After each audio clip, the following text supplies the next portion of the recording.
Yes, hello, good afternoon guys. Ngayong araw po na to ay magluluto po tayo ng munggus. Ito po yung ulam natin po ngayong tanghali. Ayan. So nagpainit na ako ng mantika dito sa kawali. Ayan. So kayo guys, kung nagluluto kayo ng munggus, kung nagpapalambot kayo, ilang oras kayo nakakapalambot ng munggus? Sa akin nakakaluto lang ako ng 20 minutes, pinapalambot ko siya. Tapos pag nalambot na, ready to pagluto na po yan. So ilagay po natin yung yan, sibuyas muna tayo. Kasi ang bawang madali mangitim. Yan. Pag nasunog, medyo mapait siya. So yan, sintayin lang natin siya ng konti. Yan. And then, lalagyan na natin yung bawang. Yan. Lagyan na natin yung bawang. Tapos halo-haloin natin. Yan, naghiwa-hiwalay na yung sibuyas. So, ilalagay naman natin yung manok. Yan. Hiniwa ko siya ng maliliit. Worth of 20 pesos. Yan.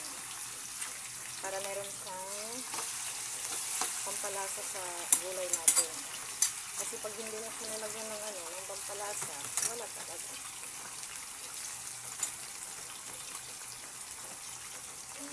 So, hintayin lang natin siyang tumulo.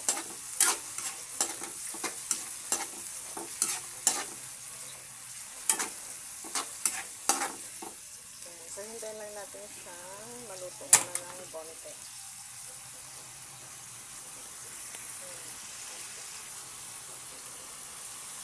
So, yan. Kumukulo-kulo yan. So, mamaya, ipapakita ko sa inyo kung ano yung sekreto po talaga ng munggus. Yan. Kung paano siya makuha yung linamnam niya. Kasi kadalasan po sa nagluluto po sa munggus talaga, yung ordinary lang po siya. Yung sa akin po na pagluto ng munggus ay special po talaga. Yan. So itong lalagay ko po sa mamaya na pangpasarap po siya. Ayun po yung katago-tago kong sekreto talaga sa munggus. Yan. So nagtatanong sila sa akin kung ano yung hinahalo ko sa munggus talaga. Ano yung pampasarap talaga daw. Sabi ko, lagyan na lang ng yung chicharon, kung gusto niyo ng chicharon. Pero yung sa akin talaga, yung sekreto ko, hindi ko talaga sinasabi. Kasi yan talaga ang damos na sekreto ko talaga sa pagluluto ko talaga. Kasi bata pa lang ako talaga, marunong na ako magluto. Ayan po ang katago-tago kong sekreto na nilalagay ko sa munggus. Ayan, so bunti-bunti na lang, naluluto na siya. Ayan, so madali lang pagluto ng munggus talaga guys. Madali lang talaga siya magluto. So kadalasan kasi yung iba, nagluluto ng munggus talaga. Halos maubos daw yung gasol niya sa kakaluto. Pero ako hindi iba. Pinapakuluan ko siya muna. Pag kumulo, patayin ko yung apoy. And then, mga 5 minutes, bubuksan ko na naman yung gasol talaga. Ayan. So, kung marunong kang technique sa pagluto ng munggus, good for 30 minutes, makakaluto ka na. Ayan, ang the best at sekreto talaga yun. So, yan. So, pwede na natin lagyan ng munggus na pinalambot.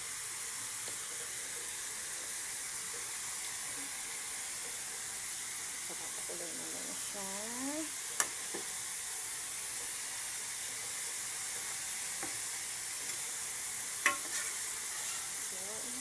Lalagyan natin siya dito ng munggus. Yan.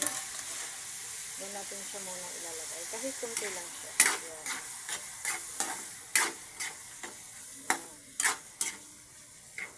Yan. Pag nahalo na siya dyan, yung kunting munggus, hahanguin naman natin ito. Yan. Tapos, pakuloy natin siya ng konti. Yan. So, ito mamaya masarap. Munggus, the best. Lalo pag umuulan-ulan. So, tanggalin na natin siya sa apoy. And, so, lagyan natin siya dito. And, so, isasalang natin yung pinakuloan ko kanina na munggus. Yan. So, ang munggus talaga, pag nagluluto ka, kadalasan talaga may color. Yan. Kahit hugasan mo siya ng mabuti. Yung iba kasi tinatapon yung pinag-aanoan. Yan. So, ilalagay ilalagay natin dito yung munggos na ginisa natin. Ayan. So ngayon, ito natin siyang kumulo. Yan. Ito na po siya ngayon.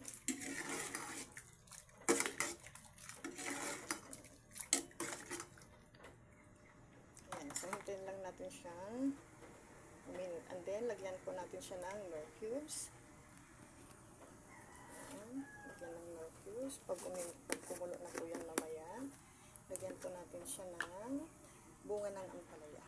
Yan. So, lagyan din natin ng salt. Yan. Yan. Salt lang po siya. Kung meron po kayong patis, pwede po siyang patis. Yan. So, tatakpan po natin po siya. Yan. Yan. Hintayin po natin siyang kumulo. So, kukunin natin yung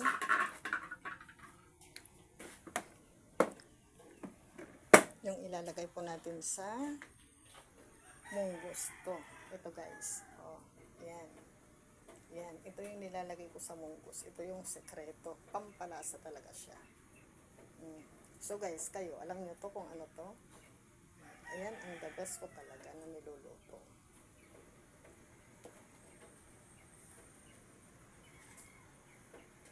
So, pwede naman na po siya nating ihalo kahit hindi pa siya kumulo.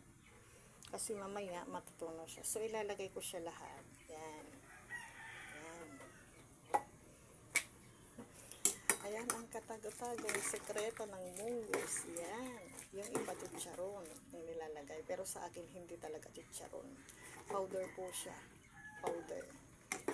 Yung amoy po niya ay para siyang amoy crabs na amoy isda na hindi mo ma-explain. Yan.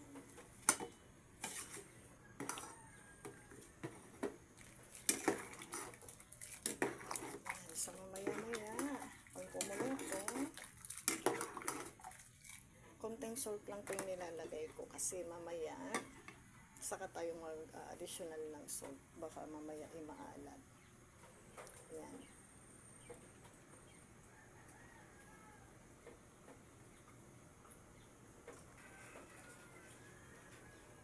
So, ito guys, yan, kumukulo na. So, ilagay na natin po yung bunga ng ampalaya. Yan. Pwede na rin po siyang lagyan ng dahon ng kamote, dahon ng malunggay. Pero sa akin po talaga is ampalaya. Yan. Ampalaya yung nilalagay ko. Kasi ang ampalaya, gamot din po ito sa ubo. Yan. Gamot din yun sa ubo. So, yan. Malapot na. Yan. So, ito ngayon. So, ito po, luto na po ang munggos natin. So, hindi po siya natin lulutuin talaga yung palaya. Kumbaga, sa init lang po niya, tatakpan natin. So, hanggang dito na lamang po. Maraming salamat po. Don't forget to follow, like, comment, and subscribe. Thank you po.